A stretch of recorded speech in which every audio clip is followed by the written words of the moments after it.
নমস্কার বন্ধুরা, আজকের এই ভিডিওটি অবশ্যই মনোযোগ সহকারে শেষ পর্যন্ত দেখুন। তাহলে ভিডিওটি শুরু করা যাক। বন্ধুরা, জীবনে চলতে গেলে আমাদের জীবনে কখনো সুখ আসে, আবার কখনো দুঃখ আসে। আমরা সব সময় ভাবি এটাই জীবনের নিয়ম, তাই আমরা সব কিছুকে মানিয়ে নিয়ে চলতে থাকি। কিন্তু বন্ধুরা, কখনো আপনি ভেবে দেখেছেন আপনার জীবনে কেন হঠাৎ করে অশান্তি নেমে আসলো? কেন পরিবারের সদস্যরা হঠাৎ করে অসুস্থ হয়ে গেল? কেন ব্যবসায় লস হতে শুরু করলো? কেন সন্তানদের পড়াশোনায় মন বসছে না? এই সব প্রশ্নের উত্তর জানার আগে আপনারা যারা এই চ্যানেলে নতুন, তারা অবশ্যই চ্যানেলটিকে সাবস্ক্রাইব করে পাশের বেল আইকনটি অন করে দেবেন, এরকম নিত্য নতুন ভিডিওর নোটিফিকেশন সবার আগে পাওয়ার জন্য। এবং ভিডিওটি ভালো লাগলে অবশ্যই একটি লাইক করবেন। এবারে চলুন জেনে নেওয়া যাক।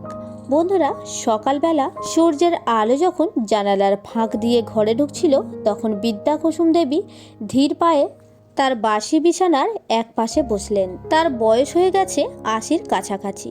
শরীর আর আগের মতো চলে না, কিন্তু প্রতিদিন সকালে একটি কাজ তিনি কখনোই বাদ দেন না, ভগবান শ্রীকৃষ্ণের নাম জপ করা। আজকের সকালটিও অন্য দিনের মতো স্বাভাবিক ছিল না। গত এক সপ্তাহ ধরে তার পরিবারে নানান অশান্তি চলছে। তার ছেলে রমেশ ব্যবসায় ক্ষতির মুখে পড়েছে, বৌমা সবসময় অসন্তুষ্ট, তার নাতনি মধুর হঠাৎ করে খুবই বদমেজাজি হয়ে উঠেছে। কুসুম দেবী মনে মনে ভাবলেন, নিশ্চয়ই শনির কুদৃষ্টি পড়েছে আমাদের পরিবারে। তিনি চোখ বন্ধ করলেন এবং ধ্যানস্থ হলেন, এবং আস্তে আস্তে ভগবান শ্রীকৃষ্ণের এই মন্ত্রটি জপ করলেন ধীর গলায়। তারপর ধীরে ধীরে তার কণ্ঠের স্পন্দন গভীর হতে লাগলো। কুসুম দেবীর মন শান্ত হতে লাগলো, যেন শ্রীকৃষ্ণের আশীর্বাদ তার হৃদয়ে প্রবাহিত হচ্ছে। এইদিকে তার ছেলে রমেশ ভীষণ চিন্তিত মুখে বসেছিল। গত মাসে তার দোকানের এক বড় ক্রেতা টাকা না দিয়ে পালিয়ে গেছে, ফলে তার ব্যবসার অবস্থা খারাপ হয়ে গেছে। স্ত্রী সুনিতা তাকে সারা দিন দোষারোপ করতেই চলেছে। তুমি কিভাবে এত বড় ভুল করলে?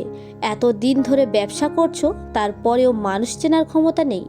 রমেশ কোনো উত্তর দিল না, শুধু মাথা নিচু করে বসে রইল। তার মনে হচ্ছিল যেন কিছুই ঠিকমতো হচ্ছে না। অন্যদিকে নাতনি মধু স্কুলের পড়াশোনা মন দিতে পারছিল না। গত কয়েকদিন ধরে তার খুব মাথা ব্যথা করছে, রাতে দুঃস্বপ্ন দেখছে, শিক্ষার খারাপ ফল পড়েছে, মা বাবা তাকে বকাবকি করছে, ফলে সে আরও হতাশ হয়ে পড়েছে।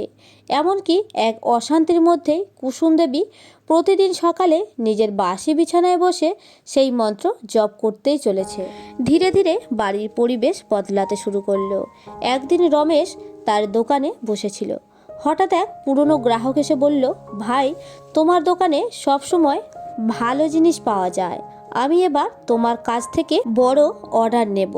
রমেশ প্রথমে বিশ্বাস করতেই পারেনি, কিন্তু সত্যিই সেই গ্রাহক বড় অর্ডার দিয়ে টাকা অগ্রিম পরিশোধ করল। রমেশ বুঝতে পারল তার ভাগ্য বদলাচ্ছে। এদিকে মধুর আচরণ বদলাতে লাগলো। তার মন থেকে ভয় কেটে গেল, পড়াশোনার আগ্রহ ফিরে এলো।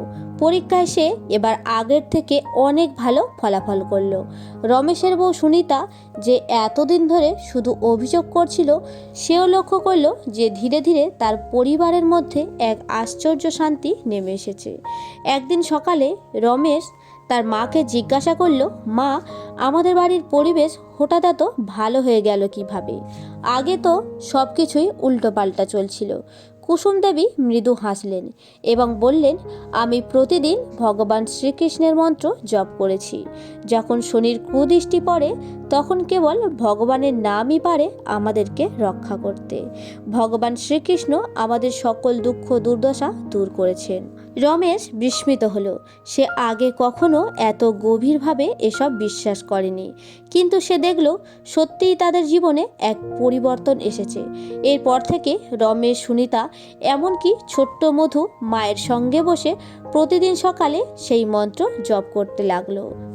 সেই মন্ত্রটি হলো, ওং কৃষ্ণায় বাসুদেবায় হরে পরমাত্মনে প্রণত ক্লেশনাশায় গোবিন্দায় নমো নমঃ। আর তারপর থেকেই তাদের পরিবারে আর কখনো কোনো অশান্তি বা শনির প্রকোপ ভর করতে পারেনি।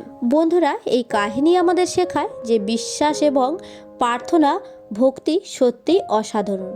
যদি মন থেকে ভগবান শ্রীকৃষ্ণের নাম জপ করা যায় তবে যে কোনো বাধাই কেটে যেতে পারে। শুধু প্রয়োজন ধৈর্য, বিশ্বাস আর একটুখানি ভক্তি। আজকের এই ভিডিওর কথাগুলি যদি আপনাদের ভালো লাগে তাহলে একবার শুদ্ধ মনে প্রাণ খুলে বলুন জয় শ্রীকৃষ্ণ।